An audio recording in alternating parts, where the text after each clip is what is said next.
Rawan aksi kejahatan, Polres Prabu Mulih bentuk tim khusus Pegamanan Jalan Lingkar Timur Kota Prabu Mulih, Sumatera Selatan. Rawan pungli dan perampokan, Kepolisian Resort Prabu Mulih bentuk tim khusus untuk menekan aksi kejahatan di sepanjang Jalan Lingkar Timur Kota Prabu Mulih. Dari catatan polisi, sudah 4 pelaku pungli dan perampokan yang diamankan polisi dalam 2 bulan terakhir.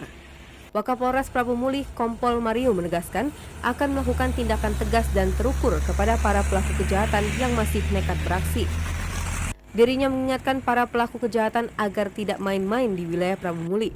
Mario mengimbau kepada para sopir truk dan kendaraan pribadi untuk selalu waspada dan segera melapor jika menjadi korban kejahatan. Polisi akan terus berpatroli guna memberikan kenyamanan masyarakat Prabu Mulih.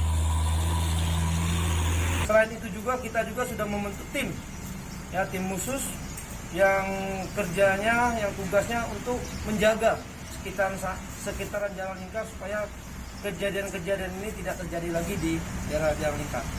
Tidak ada sedikit pun ruang yang akan kita berikan kepada pelaku-pelaku kejahatan khususnya 3C di Kota Prabu Mulih.